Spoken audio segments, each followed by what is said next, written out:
So I'm just going to throw this out there. Are we ever going to know exactly what's going on with Vlad?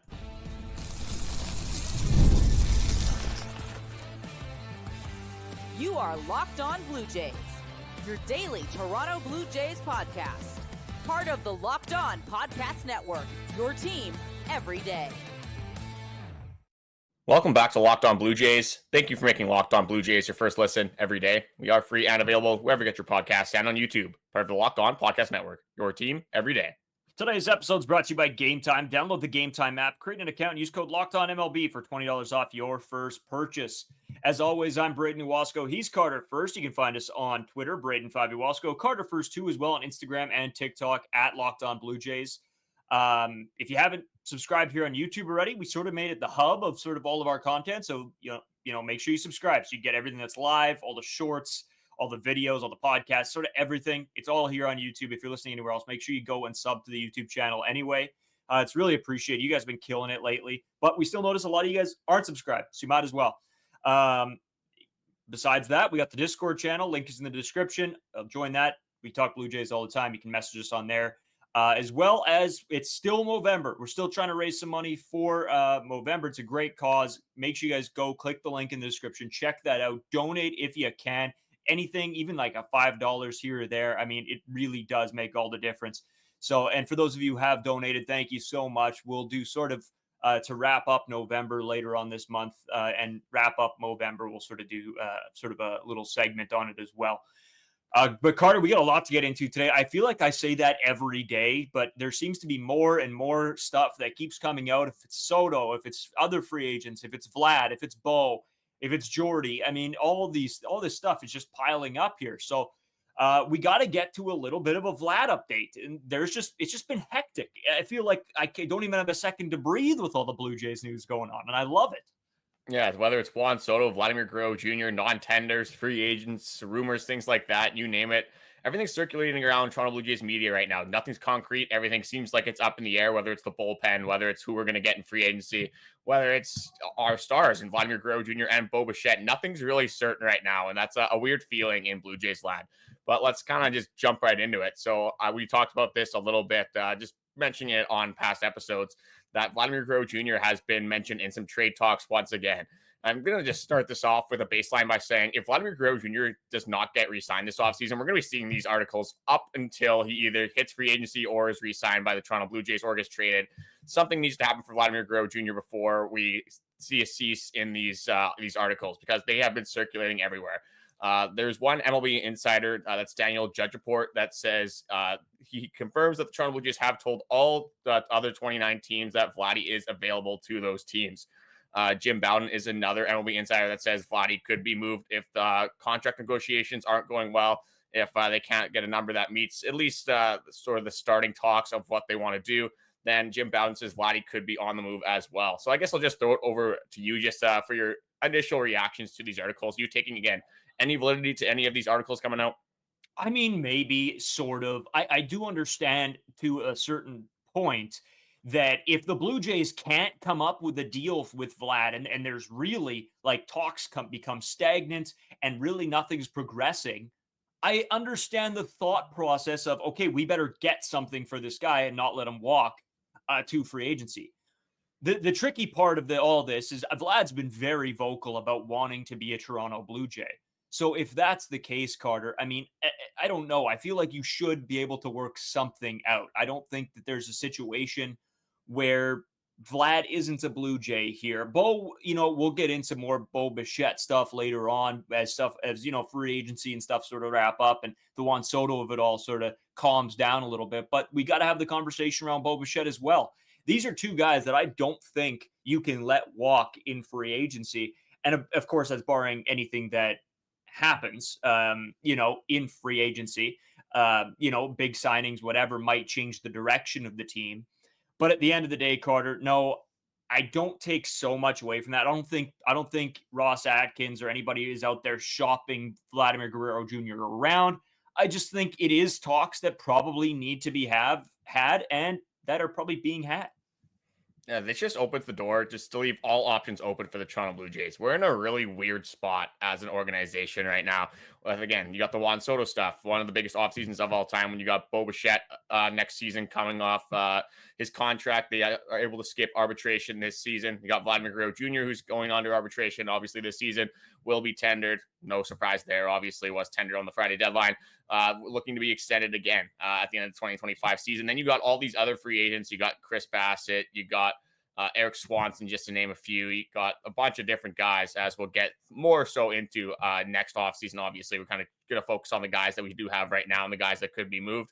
But when we're looking at Vladdy, it doesn't really make any sense to a lot of people, people in this fan base when we're in on Juan Soto, you're in on Shohei Ohtani last season. You see all of these big figures floating around. You see 700 million. You see Juan Soto could touch that 700 million, whether it's 650, 600, even 500 million, whatever it is. Probably contracts that are going to be paid out that are larger than Vladimir Guerrero Jr.'s contract. And you already have a superstar, probably not up to the likes of Juan Soto, obviously Shohei Ohtani, things like that. But you have a really good player that, like you said, has expressed interest in staying with your organization. It's hard for people to believe that even for the Juan Soto sweepstakes that they're going to be in on a guy like Juan Soto, or not necessarily in on Juan Soto, but actually offering him a contract, offering him this massive extension when they can't even do that with their own Vladimir Guerrero Jr. and Bichette. Yeah, I think it puts a bad taste in the mouth to all the fans that are now, seeing the fact that Vladimir Guerrero Jr., Bichette both weren't offered contracts, or maybe have been offered, but nothing has been confirmed or pen to paper. And yet you're willing to go pay Juan Soto $45 million a year. I just don't really understand when we talk about this, right? I don't think Vlad's missing too many steps to be right off of Juan Soto. I think he's right there in conversations. So if that's the case and you have to fit a bill of 38, 37 million, whatever it might be for Vlad, I would think that you jump at the chance to give him that money. And maybe Vlad's asking for a crazy amount again. We're not in the room. We don't know exactly what's happening here. But I think that I wouldn't be shocked if it was in the high 30s every year or for bi-yearly. And then, why are you not giving Vlad the money? I think that also shows Juan Soto that they're willing to pay you this money and they won't, try to, trade you or whatever, a couple of years into the deal. I think it shows some loyalty. But the Blue Jays just haven't done that yet. And I think that puts a bad taste in the mouth of not just the fans, not just some of the players that are currently on the team, but also to Juan Soto and his team trying to make a deal with the Blue Jays. I don't know. I think that to every free agent out there, seeing Vlad not get the contract offer is working against the Blue Jays in free agency right now. To land a big name like Juan Soto, even Alex Bregman, Santander, Gleyber Torres, Ha-Seong Kim, even the lower guys on the payroll. If you have Vladimir Guerrero Jr. signed for a longer tenure, just a long-term deal, he's going to be there when you're playing baseball in Toronto. That's probably going to be an attractive plus for a lot of these free agents, a lot of guys that are questioning if the Toronto Blue Jays are going to compete for an extended period of time. Obviously, Ross Atkins has come out, says he wants to extend Vladimir Guerrero Jr., wants to extend Bichette, he wants to get Shohei Ohtani, he wanted to get Juan Soto, things like that. We haven't seen Ross Atkins do anything quite yet, and it's shaping up for an interesting move for Vladimir Guerrero Jr., because as free agency persists, as we get closer and closer to that free agency in 2025, all the leverage is going towards Vladimir Guerrero Jr., and he's in an interesting spot right now, because I'll go over the stats eventually in this episode. But when we're looking at a guy like Juan Soto, you can see how big the market is for a guy like Juan Soto. And you look at the first base position, honestly, in both leagues, you have guys like Freddie Freeman, Matt Olson coming off of not a very good year. You have Christian Walker, who's a free agent right now. There's not a lot of really good power hitting first baseman in the game right now. Vladdy is a little bit of a premium at his position. So if he was to wait until that 2025 offseason, he could be seeing a similar thing to this Juan Soto, where a bunch of teams are in. The price tag keeps going up and up and up. He gets a higher and higher contract offer. And for Vladimir Guerrero Jr., that's obviously great. As a baseball player, as anyone, obviously, you want to be making your money. You want to be making the money that you think you're deserving of. And with Vladimir Guerrero Jr., as we get closer and closer to that 2025 deadline with no contract extension from the Toronto Blue Jays, if he has another year like he did in 2024, that price tag is going to skyrocket even farther. And it's just going to be a bidding war when we get to that free agency. Well, and Carter, after his down season, me and you had the conversation of, hey, maybe now is the time, offer Vlad the money now to put this deal in place. Maybe you'll get him at a little bit of a premium. Then he goes back and has a great season, and he's lining up to have another great season next year. And I know people are going to say you can't judge him because he's had ups, he's had downs. You're right. But at the end of the day, this is Vladimir Guerrero Jr. He is shown to be the guy that they assumed he would be coming up through the system. Vlad has been fantastic, and I have no doubt that he'll be that good again.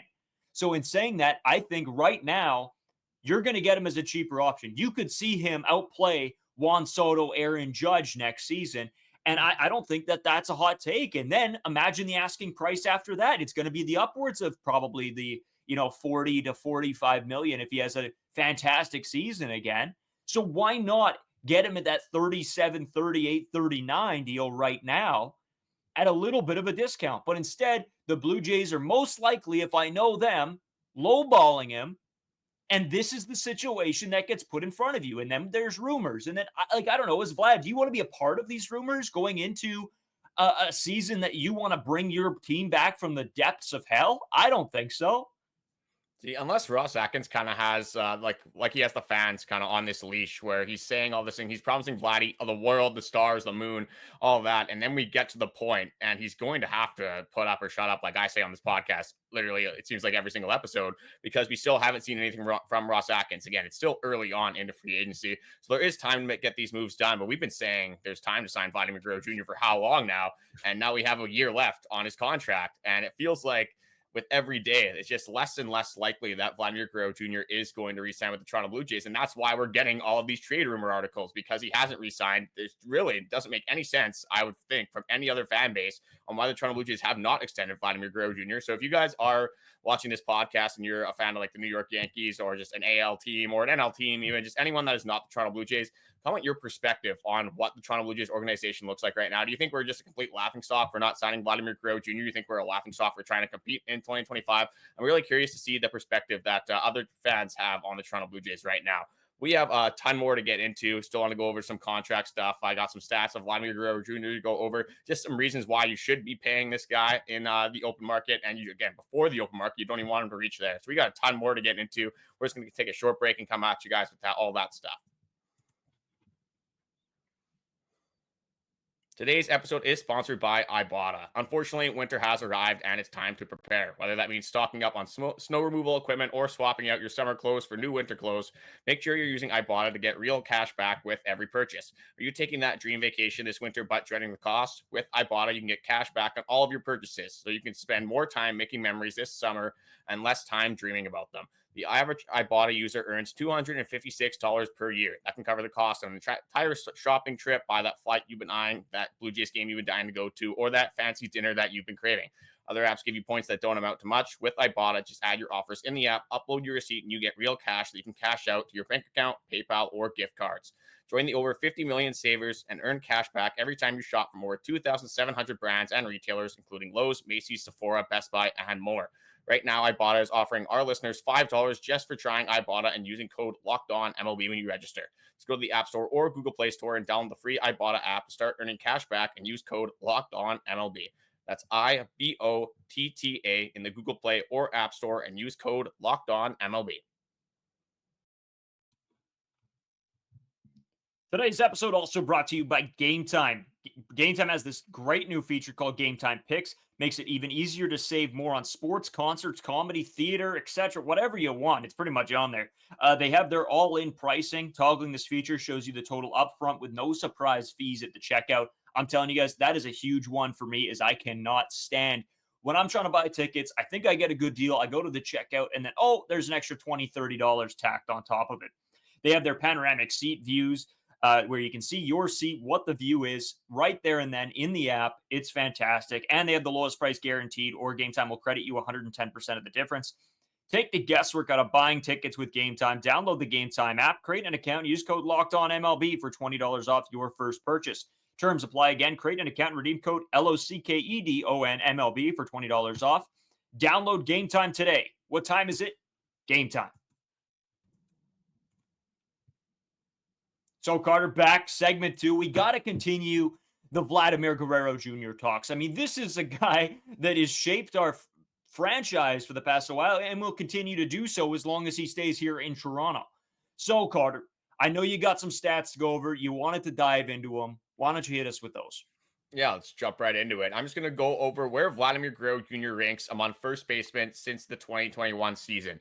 Obviously, you don't want to base Vladimir Guerrero Jr.'s success off of one season. So I took this last four along with every other first baseman in the MLB. And I'm just going to go over the rankings where he is compared to the other first baseman. So with home runs, he's third since that time. Only Pete Alonso and Matt Olson are ahead of him. He's at 136. Pete Alonso headlines that with 157. In hits, he's second only to Freddie Freeman. And doubles, he's fourth. Paul Goldschmidt, Matt Olson, and Freddie Freeman are ahead of him there. RBIs, Matt Olson and Pete Alonso are ahead of him, so he's third in the league since then. Second in batting average, 293. Freddie Freeman, the only one being ahead, 311.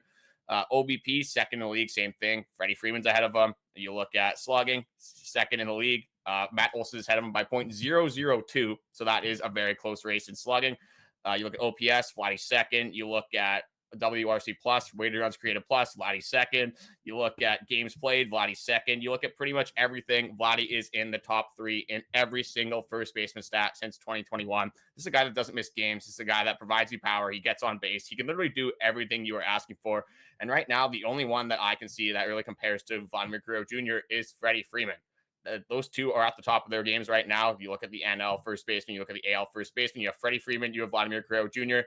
Just doesn't really make sense where you have a guy that's playing a premium position that looks like a top three first baseman in the league. Some would argue number one, and contract talks have gone absolutely nowhere. Well, and the other part of this, Carter, is the age factor. Vladimir Guerrero Jr. is so much younger than everybody else on that list, and yet he still does not have a contract offer. Well, again, maybe there it was offers. There has not been pen to paper signed. The extension is not in place as of right now. This is insane to me. I'm absolutely blown away. At this point, I would give my left on, you know what? I'd give both my arms to have Vladimir Guerrero Jr. stay a Toronto Blue Jay for the rest of his career. Why this has not happened yet, I have no idea. He's the driving force for merchandise sales. He's why people buy tickets to the games. This guy is the face of your franchise. And anybody that wants to argue that with me, go ahead in the comments. But I'm telling you, you're wrong. Vladimir Guerrero Jr. should be, and I'm hoping will be, the face of this franchise moving forward through the rest of his career. Oh, it's so funny you bring up the age because you look at Luis Teal, who won the AL Rookie of the Year. Vladimir Guerrero Jr. is younger than that guy. You look at Spencer Horwitz, who would have been our Rookie of the Year for the Toronto Blue Jays. He's also older than Vladimir Guerrero Jr. So all these guys that are rookies coming into the league that you think, like, oh, if Vladdy's been in the league for so long, he must be getting up there in age. And he's really not. He's 25 years old. He still has probably even better baseball ahead of him in his career. And I just wanted to quickly go over just like what would happen if the Toronto Blue Jays actually did trade Vladimir Guerrero Jr. I don't really care what they get back because at that point, you're rebuilding. If you trade your best player on your team, doesn't matter. You're a rebuilding franchise. If Vladdy gets traded, why would you even go to a game at this point? What is the willing you to go to a Toronto Blue Jays game if Vladimir Guerrero Jr. is not there? Yeah, you can see Kevin Gausman pitch, but if you move Vladdy, you're probably moving Kevin Gausman. You're probably moving Chris Bassitt. You're probably moving a ton of these other guys.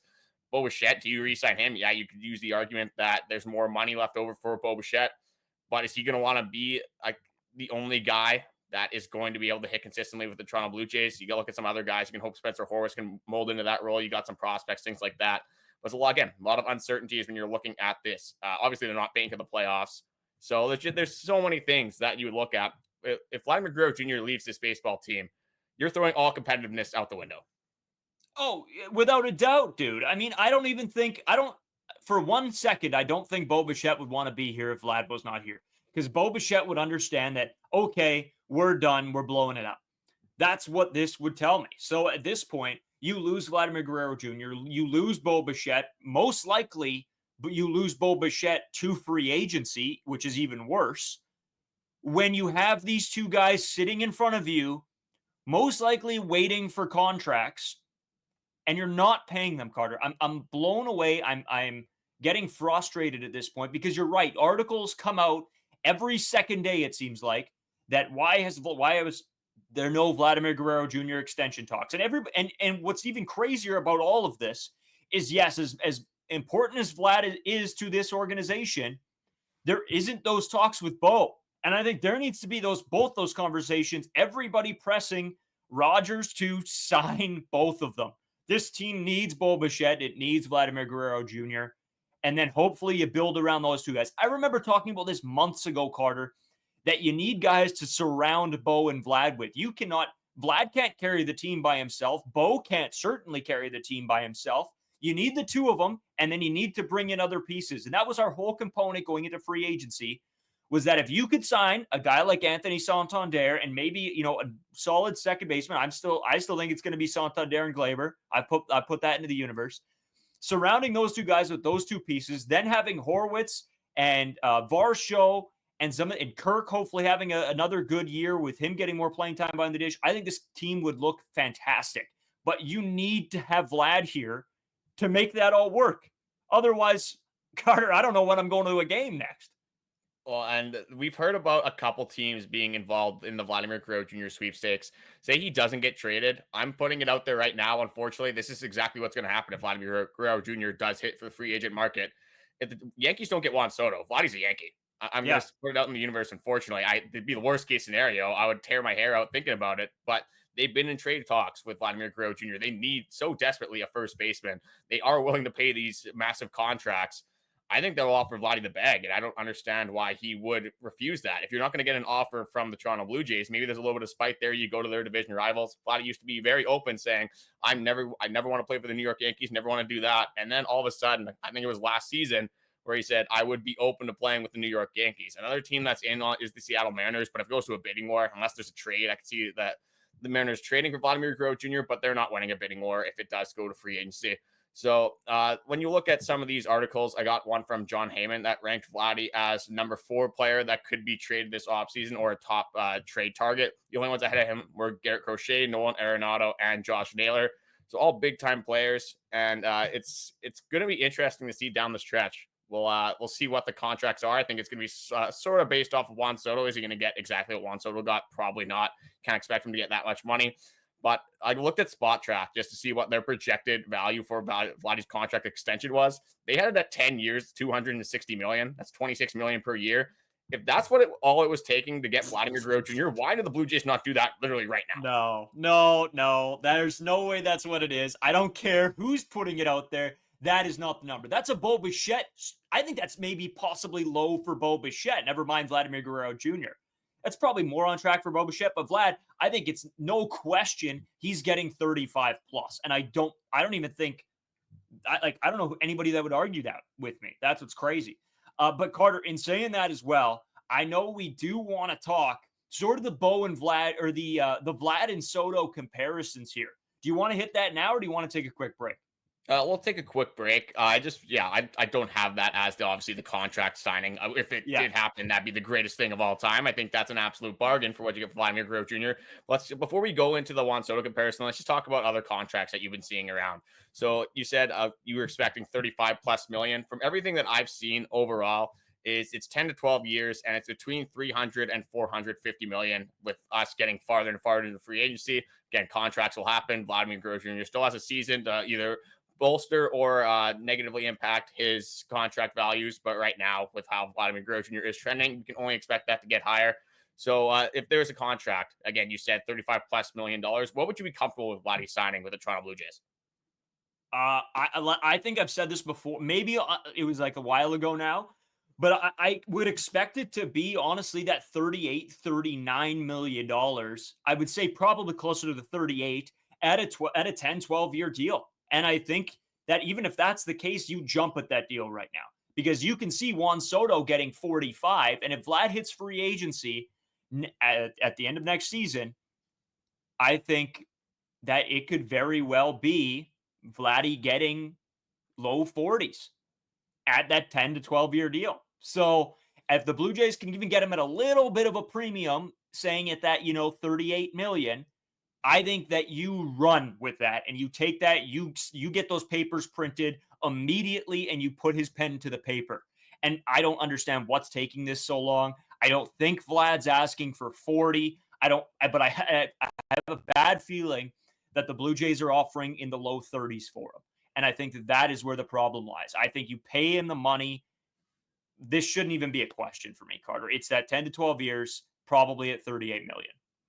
As a Blue Jays fan, for me, offer him the blank check. Again, we always say it's not our money, but that does come obviously into play when you're talking about the Toronto Blue Jays, the business, the Rogers. Obviously, they do care about their money. You made a good point. The other podcast. For me, I'm always a little bit lower on these contracts than you are. You said like the reports have said 45 million for Juan Soto. I think that's absolutely crazy. I don't think you do Juan Soto for that much. But again, it's Juan Soto. How often do these guys hit free agency? I'd be comfortable with Vladdy at 35 million per year, whether that's 10 or 12 years. Doesn't really matter to me. You can go a little bit higher than that, but once you reach 40, I think that's a little bit insane. When you're looking at some of the other contracts in the MLB right now, like Aaron Judge is making $40 million a year, which Aaron Judge, I think it's fairly obvious that he's better than Vladimir Guerrero Jr., at least right now. But then you look at Vladdy when you obviously going under contract extension talks. Vladimir Guerrero Jr. is a lot younger than Aaron Judge was when he did sign that contract extension. So there's obviously different factors to play in. But around 35 million per year is kind of where I would be at for a Vladimir Guerrero Jr. extension. But again, if he signs a 40 per, a 45 per, I'm not going to be complaining if that guy's on my baseball team. Yeah, and that's exactly what it comes down to. You know, we can make our assumptions and our predictions, but at the end of the day, I mean, as long as he's a Blue Jay, I don't care. I just don't want to see him end up in the Yankees pinstripes. That would literally be the nightmare fuel. That'd be the biggest nightmare of my entire life. But again, we're going to compare this guy to another guy from the Dominican Republic, a free agent that could be basing his contract, or Vladdy could base his contract off of what this guy receives as free agency. So we're going to take a short break and get into that after this.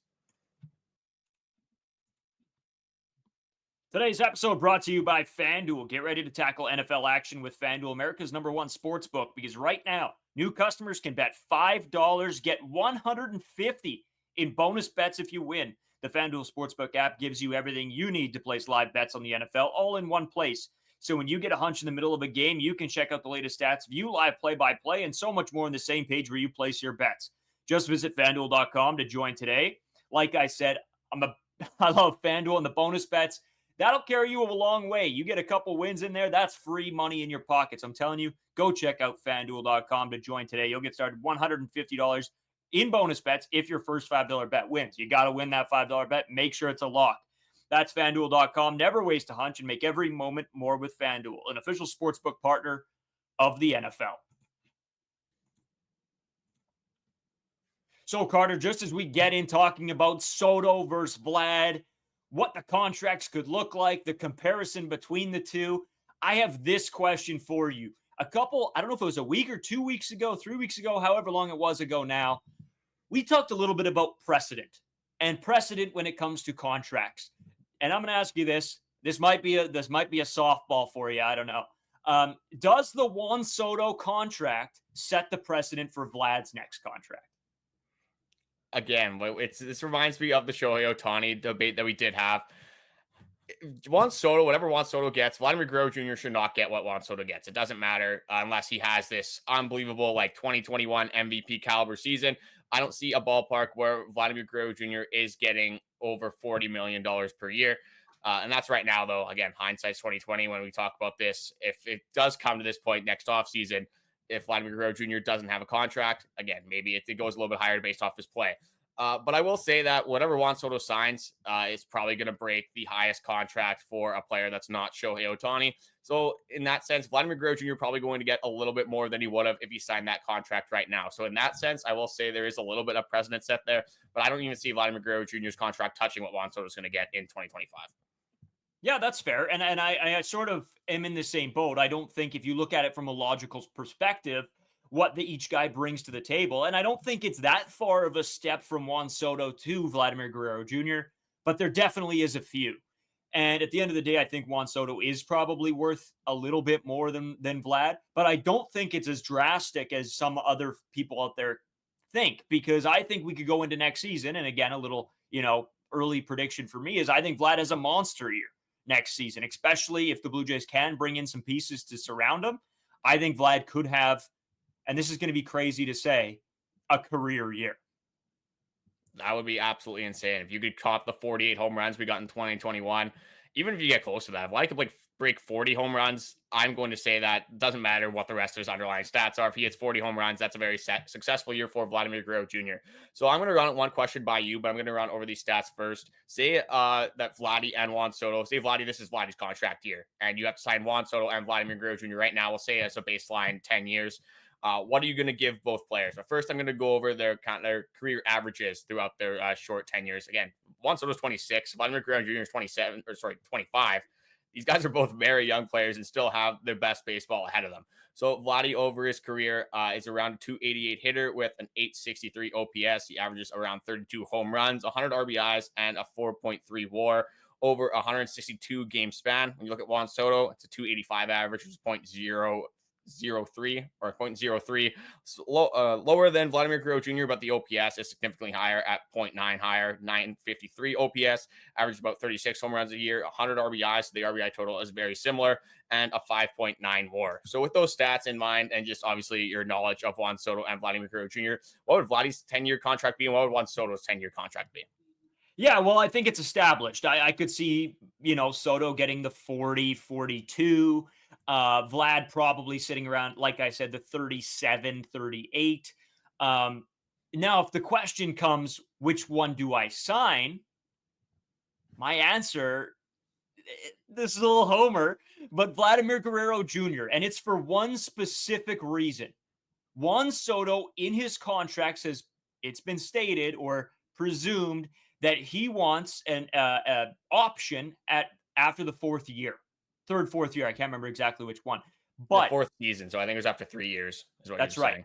Yeah. So when it comes to that, Vladdy is a homegrown talent, wants to be here, wants to be a Blue Jay, probably wouldn't have that option at the 3 to 4 year mark. And then if Soto were to walk after 3 or 4 years, I'd be pretty upset that we now let Vlad get away from us. So in this scenario, I'm taking Vladimir Guerrero Jr. Yeah, that's definitely fair. The opt-out is a huge concern for a lot of MLB teams. And when we do our next Juan Soto update episode, that will be one of the first things that we do talk about. Because if you're going to throw like $650 million at this guy, you're going to want him to be on your franchise and within your franchise for a very long time, not just 3 seasons. So the fact that this guy wants an opt-out after that point is a little bit insane to me. I said Vladimir Guerrero Jr. at $35 million per year for over 10 years, $350 million. I'd be very comfortable with that. I think the highest that he can get is 37. I think 37 is even a little bit too high for me. With Juan Soto, I think it's going to be about a $5 million per year basis when you look at the differences between these two players. I think Juan Soto is better than Vladimir Guerrero Jr. I'm not going to let my Toronto bias deter me from that. It's better hitter. The defense, they're both pretty bad. I'll just say that. Defense, you're not really worrying about defense too much when you have this high of caliber hitters in these two players. But with Juan Soto, I would start him around 41 million. I could see it getting up to 42, 43. I think 45 is a little ridiculous. I honestly think, though, 41, 42 is a little bit ridiculous for Juan Soto as well. But with the way the market is right now, you have all these high payroll teams bidding on this guy. I think that's kind of where it's going to be at. And with if you would have said this before I heard about the opt-out clause, I would have said I want Juan Soto rather than Vladimir Guerrero Jr., even though that Vladdy said he wants to be with Toronto for life. He wants to be obviously with his Canadian team, being part-time, I guess like split citizenship is what you would call it with Canada. He has expressed interest. So obviously there it would be with the fans, everyone like that. I think they would prefer Vladimir Guerrero Jr., but if you're just talking about the baseball, I think Juan Soto is going to put a better product on the field over his career than Vladimir Guerrero Jr. is. But then as soon as you throw in that opt-out and the uncertainty, it's Vladimir Guerrero Jr. every single day of the week. I don't want to think that we have Juan Soto for 12 years and then get him for 3 and then all of a sudden have a rebuild way sooner than I would have expected. So that's kind of where I'm with Vladimir Guerrero Jr. and Juan Soto. Honestly, best case scenario is we get them both, but how delusional is that from a Toronto Blue Jays perspective? Yeah, it's a little bit. Yeah, you know what, Carter? The more and more we talk about it, and the more and more I talk to other people, just if it's, friends of ours or coworkers or people you see on the street, I think I start to realize more and more that this is not a destination for Juan Soto. I don't think it will be as much as we talk about it. I've almost convinced myself that he's not coming. And then if it does happen, I'll be very, very happily surprised. I'll be popping champagne on the podcast the next day. But when it comes down to it, as long as we have Vlad here, Carter, I think that you can use other pieces to build around him. And at the end of the day, I'd be happy with that. Yeah, you need at least one cornerstone on your franchise. You'd probably argue that you need a lot more than that, but Vladimir Guerrero Jr. would be a very good start. So pretty much like summing up this episode is that we would think it's absolutely idiotic to trade Vladimir Guerrero Jr., especially with what Ross Atkins has said. If you want to be competitive in 2025, trading away your best player goes directly against that. So it doesn't really make any sense. The last thing I kind of want to go over just quickly is the Yankees trade that was the hypothetical trade that would send Vladimir Guerrero Jr. over there. Obviously, they would get Vladdy, and we would get Spencer Jones, who's the number 2 rated prospect, Brock Selvage, who is a left-handed pitcher, number 7th rated prospect, and Clayton Beeter, right-handed pitcher. He is the 18th rated prospect. That guy, Clayton Beeter, would be probably on the MLB team for 2025. Spencer Jones, you'd probably think he would craft the roster as well, but it doesn't matter how high these prospects are touted because that's exactly what they are. And we'll go back to this argument every single time is that they're prospects. You don't know how it's going to work out. You know what you have in Vladimir Guerrero Jr., probably a top 15 easily baseball player at his peak. So he could go obviously way higher than that when you look at the NL, AL, you look at what could be for Vladimir Guerrero Jr. So I don't understand why you throw away one of the best players that this franchise has ever seen just for a couple prospects that may or may not turn out. Yeah, that's ridiculous. I don't even want to hear that, to be honest. That just hurts me a little bit. But at the end of the day, you know what? All we can do is hope and pray that Rogers has our, as fans, best interest in mind. Again, we'll have to see. This is going to be a long free agency. There's going to be a lot of talks that need to be had, and we'll be here covering every minute of it. Make sure you guys subscribe, that you guys tune into every episode, because there's Blue Jays news seemingly every single day. So make sure you guys hit that subscribe button. We really appreciate it. Follow us on everything. Make sure if you guys are sticking around to this point, go and donate to the Movember page. It really is a great cause. I just want to keep throwing that out there. But in saying that, we got more and more coming tomorrow. Big time episode tomorrow, Carter. I think one that we've been teasing for a while that's probably some fans want to hear about. What's going on with Davis Schneider? And will he be a Toronto Blue Jay next season? Should he be a Toronto Blue Jay next season? That's all coming to you guys tomorrow. Have a great night.